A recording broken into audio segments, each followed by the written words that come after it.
जब ये अमीर शरीयत का चुनाव हो रहा था, तब ये बात पूछी गई तो उन्होंने कहा कि नहीं, मैं हिंदुस्तान का शहरी हूँ, मैंने शहरियत कबूल कर लिया है यहाँ की, मैं शहरियत हूँ, तो यहाँ की शहरियत हमारी है। लेकिन आहिस्ता आहिस्ता पता चला, जब कहा गया कि आप अपनी शहरियत को डिस्क्लोज़ कीजिए, तो वो मुकर गए, शहरियत को डिस्क्लोज़ नहीं कर सके। वही इस बात को प्रमाणित करता है कि वो यहाँ के शहरी नहीं हैं, और इस गलती में यहाँ से लोगों ने झांसे में उनको वोट दे दिया, वो बन गए।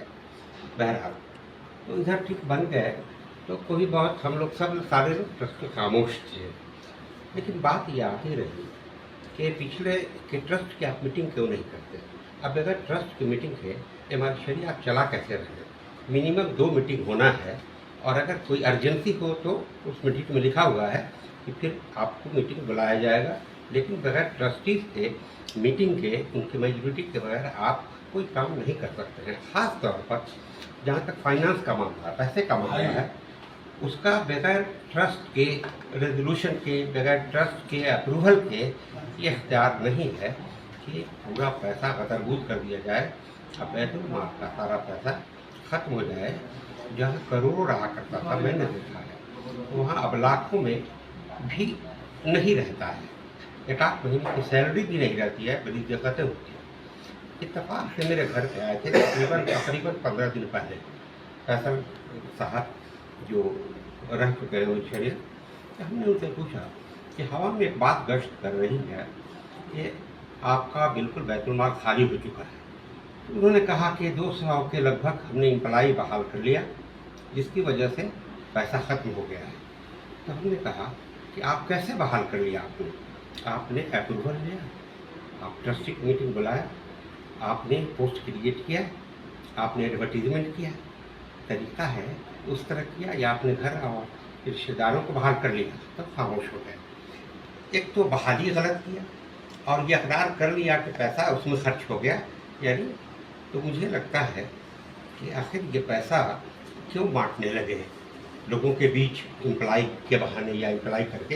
ये बहुत बड़ी गलती उनकी है, और इसको माफ़ नहीं किया जा सकता, क्योंकि आवाम का पैसा है, चंदे का पैसा है, ज़कात का पैसा है। और अभी हम लोग इसीलिए गए थे कि साहब, जो गदरबूद हो रहा है ये पैसा, और अभी ज़कात के लिए बहुत मुहस्सिल निकले हुए हैं, रमज़ान में लोग ज़कात निकालते हैं, तो ऐसा नहीं हो कि फिर जो पैसा आएगा वो गदरबूद हो जाए। तो हम लोग चलते हैं, एक मीटिंग करते हैं सारे ट्रस्ट की, कि साहब ये सब बात हम पूछेंगे, और ट्रस्ट की एक मीटिंग हो जाएगी, जिस पर हम लोगों को उन लोगों ने बैठने तक नहीं दिया। हॉस्पिटल के एक रूम में हम लोग बैठे, और एसडीओ पटना उनसे कहते रह गए, ये रूम आप खोल दीजिए, बैठने दीजिए। क्यों नहीं, अमीर शरीयत से पूछूंगा। उन्होंने कहा कि अमीर शरीयत से पूछ लीजिए। तो नहीं, वो आ रहे हैं, वो आ रहे हैं, वो आ रहे हैं। फिर उन्होंने कहा एसडीओ ने कि आप ट्रस्ट डीड दे दीजिए, आप कहते हैं कि ट्रस्ट डीड है, ट्रस्टी है, तो आप दे दीजिए। उन्होंने कहा इनसे ले लीजिए। उन्होंने कहा ये तो रखे हुए हैं अपने पास। हमने कहा वो दें, और मैं भी दे देता हूँ, ये देखिए मेरे हाथ में है। लेकिन उन्होंने बहस कर किया और ट्रस्ट डीड नहीं दिया उन्होंने, इसलिए कि खुद वो जाहिर हो जाता कि वो ट्रस्टी नहीं है, वो कुछ भी नहीं है। एक बात और, वो अमीर शरीयत है। हमने कहा आप ट्रस्ट मीटिंग क्यों नहीं करते। तो कहते हैं कि दूसरी जो बड़ी है, क्या कहते हैं, क्या शूरा, उसमें ट्रस्ट वाले मेंबर भी हैं, तो ट्रस्ट की भी मीटिंग हो गई। तो ये कितनी जहालत की बात है कि ट्रस्ट अलग चीज़ है, शूरा अलग चीज़ है, तो अलग अलग बॉडी है। आप कहिए कि साहब तो बिल्कुल नावाकिफ है, नौबिश है। इसकी वजह क्या है कि जो आलिम होना चाहिए था वो आलिम है नहीं, तो इल्म नहीं है, इस तरह की तजर्बा नहीं है। और मैं समझता हूँ कि अपने वालिद साहब के साथ रहते तो कुछ तजर्बा भी हो जाता, लेकिन शहरियत तो बहरहाल यहाँ की है नहीं। तो ये इसीलिए किसी फ्रंट पर वो नहीं जाते हैं। जैसे कहीं पर धरना होता है, कुछ होता है, तो वहाँ आप देखेंगे वहाँ वो नहीं जाते हैं, इसी डर से कि वो सवाल हो जाएगा, इसलिए वहाँ नहीं जाते। तो जो आदमी पद पर रहते हुए बगैर ट्रस्ट की मीटिंग के सारे पैसे को गदरबूद करे। और उन्होंने एक बात और कही कि हमने उनसे पूछा कि आप ट्रस्ट की मीटिंग नहीं करते हैं, इसकी ज़रूरत नहीं है। ट्रस्ट मीटिंग की मैं ओरिजिनल हूँ, मैं सब कुछ हूँ। हमने कहा आपके लिए बड़ी परेशानी पड़ जाएगी। और साथ साथ अभी मुझे खबर मिली है और एक वीडियो भी वायरल हुआ है जिसमें कुरान के बारे में उन्होंने भी उस पर अंकुश नुमाई की है। जो गलत उन्होंने किया है कि कुछ क्या कहते हैं दूसरे ज़ुबान के मामले में, इस ज़ुबान कौन सी ज़ुबान है, कुरान में रोमी ज़ुबान का रोमी ज़ुबान भी है, रोमी ज़ुबान में है ही नहीं कुरान में। बिल्कुल कुरान में कोई तज़किरा इसका नहीं है, लेकिन ये कुरान में कोई सिर्फ अरबी लफ्ज़ है और मक्का मुअज़्ज़मा में ये उतरा था जहाँ अरब की ज़ुबान थी, ये इसमें दूसरी ज़ुबान का मामला ही नहीं है। तो वो कुरान को भी थोड़ा अलग ढंग से इंटरप्रेट करते हैं, ये कम से कम मुसलमान बर्दाश्त नहीं कर सकता है। एक चीजें निकल कर सामने आ रही है, जिस तरह आप राजनीति से भी बिलोंग करते हैं, तो आपके ऊपर ये आरोप है कि नीतीश कुमार के इशारे पर आपने इस तरह इमारत शरिया पर आज अटैक करने की कोशिश की, इस तरह की आरोप आ रही है आपके ऊपर। देखिए, वो इतना ही आरोप नहीं लगा रहे हैं, वो ये लगा रहे हैं क्योंकि इमारत शरिया ने ऐलान किया कि भाई कुछ मुस्लिम इदारे को कि आप वहाँ न जाएं अफ्तार में, इसलिए नीतीश कुमार ये करवा रहे हैं। सवाल ये है कि उनसे ये पूछिए ना कि जो बात है कि आप पैसा कतरबूत कर चुके, इस ट्रस्ट का पैसा उस ट्रस्ट में, उस ट्रस्ट का पैसा उसमें, जो आप कर नहीं सकते हैं, कानूनी जुर्म है। हम पूछते हैं कि बात को डाइवर्ट क्यों कर रहे हैं, ये बात को डाइवर्ट कर रहे हैं, लोगों का ध्यान डाइवर्ट कर रहे हैं। नीतीश कुमार जी से या सरकार से क्या ताल्लुक है हमारे शरिया का? कोई ऐसा कोई मामला ही नहीं है, न कभी बात हुई, न कभी इधर तो हम लोग मिले भी नहीं है। मैं समझता हूँ 2 महीने से न नीतीश कुमार जी से हम मिले हैं, न किसी से मैं मिला हूँ, किसी पॉलिटिकल जो पद पर लोग हैं मैं नहीं मिला हूँ। मैं तो अपना बहुआ में मजबूत वहाँ न जाएं अफ्तार में, इसलिए नीतीश कुमार ये करवा रहे हैं। सवाल ये है कि उनसे ये पूछिए ना कि जो बात है कि आप पैसा कतरबूत कर चुके, इस ट्रस्ट का पैसा उस ट्रस्ट में, उस ट्रस्ट का पैसा उसमें, जो आप कर नहीं सकते हैं, कानूनी जुर्म है। हम पूछते हैं कि बात को डाइवर्ट क्यों कर रहे हैं, ये बात को डाइवर्ट कर रहे हैं, लोगों का ध्यान डाइवर्ट कर रहे हैं। नीतीश कुमार जी से या सरकार से क्या ताल्लुक है हमारे शरिया का? कोई ऐसा कोई मामला ही नहीं है, न कभी बात हुई, न कभी इधर तो हम लोग मिले भी नहीं है। मैं समझता हूँ 2 महीने से न नीतीश कुमार जी से हम मिले हैं, न किसी से मैं मिला हूँ, किसी पॉलिटिकल जो पद पर लोग हैं मैं नहीं मिला हूँ। मैं तो अपना बहुआ में मजबूत कर रहा हूँ पार्टी को, तो हम यहाँ थे भी नहीं मिलते। गलत बात ये इल्ज़ाम लगाते हैं इसलिए कि जो उनकी कमियां हैं, पैसे को गतरबूत करने की, ट्रस्ट को की मीटिंग नहीं करने की, इसको धूमिल करने और इसको डाइवर्ट करने के लिए कर रहे हैं। एक सवाल ये भी निकल कर सामने आ रही है कि आखिर मुस्लिम पर्सनल लॉ बोर्ड ने इनको अपने पद से हटाया, क्या रीजन थी हटाने की और क्या मकसद था? देखिए, मैं कहने जा रहा था क्योंकि उनकी शहरियत हिंदुस्तान की नहीं है और उसके दस्तूर में लिखा हुआ है मुस्लिम पर्सनल लॉ बोर्ड के कि जो भी इसका मेंबर होगा, जो भी रुकन होगा मुस्लिम पर्सनल लॉ बोर्ड का, वो हिंदुस्तानी शहरी उसका होना चाहिए, हिंदुस्तान का रहने वाला होना चाहिए, जिसकी वजह से मुस्लिम पर्सनल लॉ बोर्ड ने उनको यहाँ से बरतरफ कर दिया, हटा दिया। कहाँ के हैं वो अमेरिका सिटीजन है। आप सभी लोग जानते हैं कि उनका पासपोर्ट अमेरिका का है, तो पासपोर्ट अमेरिका का मतलब जहाँ का पासपोर्ट है वहाँ का शहरी होता है और दूसरे मुल्क से जहाँ जाना होता है वहाँ का वीज़ा मिलता है।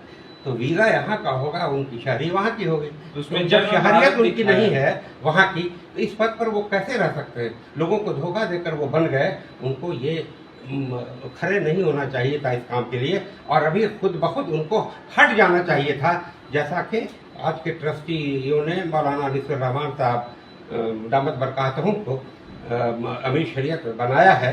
वो 20 मार्च था शायद ना, 20 मार्च को। तो अब तो उनको खुद ब खुद हट जाना चाहिए, नहीं तो यह मामला फंसता जाएगा।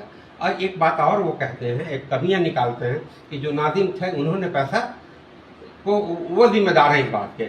मैं पूछता हूँ, बगैर आपके, बगैर फाइल पर दस्तखत किए हुए, बगैर आपके ऑर्डर के, और सिर्फ वही नहीं है डिस्पर्सिंग अथॉरिटी, दूसरे लोग भी डिस्पर्सिंग अथॉरिटी है जो उनके साथ है।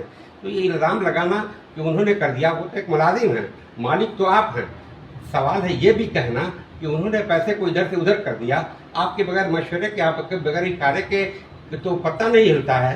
आज हम लोगों को जब रूम नहीं, ट्रस्टियों को एक रूम नहीं मिल पाया बैठने के लिए, तो पैसा बगैर उनके हुक्म के कोई कैसे जरूर कर देगा? आप लोग जो है गरीबों के जो पैसे हैं, कहीं न कहीं जो मुसलमानों के पैसे थे, उसे ये अमेरिका या फिर अपने किसी संस्थान में इन्वेस्ट कर रहे हैं। देखिए, बड़े अफसोस की बात है, ये रहमानी 30 में बच्चों से भी हर महीने मोटी रकम ली जाती है और चंदा भी किया जाता है रहमानी 30 में। और इमारत शरिया के बहाने रहमानी 30 में ज़्यादा पैसे आते और इमारत शरिया में पैसे जो आते हैं वो भी गदरबूद होते हैं और ये पैसे गरीबों के लिए हैं, यतीमों के लिए हैं और यतीम का माल खाना पेट में आग के गोले के बराबर है और ये यतीम का माल है, ये फ़ुकरा का माल है, ये गरीबों का माल है। ये जो ज़कात का पैसा निकलता है लोग देते हैं 2.5% या कोई मदद करते हैं, डोनेशन देते हैं, ये सब गरीबों के लिए दिया जाता है और उस पैसे को इस तरह से गतरबूत किया जाए और इम्प्लाई अपनी तबीयत से रख के ये कहा जाए कि इम्प्लाई में चला जाता है, वल्लाह अलमी सवाब वो क्या कर रहे हैं। बड़ी मुश्किल से आदमी इस मामले में आप लोग केस भी करेंगे? ट्रस्ट में मेंबर थे 32 है ना, कितने 31, जिसमें शायद 2 एक या 2 का इंतकाल हो चुका है। आपके साथ अभी कितने मेंबर हैं? हमारे साथ तो मतलब मेजोरिटी हमारी है, मेजोरिटी हमारी है। गिनती बताना मुश्किल है लेकिन मेजोरिटी हमारी है। क्या इस तरह के जो अमेरिका की सदस्यता नागरिकता वाली बात पर कहीं आपने अब इस मामले को लेकर आप लोग कोर्ट या पुलिस की भी सहारा लेंगे? हाँ, राय कर रहे हैं कि क्या करना चाहिए और आगे हम लोगों को क्या करना चाहिए। कोर्ट में ये राय हम लोग कर रहे हैं और बल्कि FIR भी करना चाहिए। जिस तरह से डिफॉल्टेशन है पैसे का तो हम लोग को FIR भी करना चाहिए, लेकिन अभी तक इस तरह का फैसला FIR का नहीं हुआ है, लेकिन लेना चाहिए। एक छोटा सा सवाल, गरीबों का करोड़ों रुपए जी जो गरीबों के लिए कई जगह से आते थे, वो पैसा का घपला है, वो पैसा वही पैसा बैतुलमाल हो। देखिए, बैतुलमाल का मतलब ही है कि मुख्तलिफ लोग, अलग अलग लोग पैसा देते हैं और जो ज़कात निकालते हों या डोनेशन देते हों तो बैतुलमाल में जमा होता है। अब बैतुलमाल में मीटिंग करके जो ट्रस्टी है वो मीटिंग करके फैसला करते हैं कि ये पैसे कहाँ जाएगा। तो वहाँ के जो लोग इम्प्लाई हैं उनको मुशावरा मिलता है, लेकिन आज 200 इम्प्लाई कह करके हमें उन्होंने कहा 200 इम्प्लाई बहाल कर लिया, तो ये पैसा जा रहा है। तो भाई तो अजीब सी बात है। तो ये मुसलमानों को समझना चाहिए कि बिलावजह जो आज मैंने देखा कुछ लोग बहुत सपोर्ट में थे वो गुनाह कर रहे हैं, वो गुनाह के मुर्तकिब हो रहे हैं, जो गलत लोगों को सपोर्ट कर रहे हैं। ये बहुत ही बड़ा पाप है। ये अल्लाह के यहाँ उनकी भी पकड़ होगी जो उन लोगों को सपोर्ट कर रहे हैं। और एक झूठ आई हुई थी, SDO परेशान थे कि भाई इन लोगों ये लोग क्या हैं, क्यों बुलाया, अपने रूम क्यों नहीं खोलते। हद हो गई। जो ट्रस्टी है, जो मालिक है, ये उनकी मिल्कियत नहीं है। मिल्कियत उनकी खानकाह में होगी मुगेर।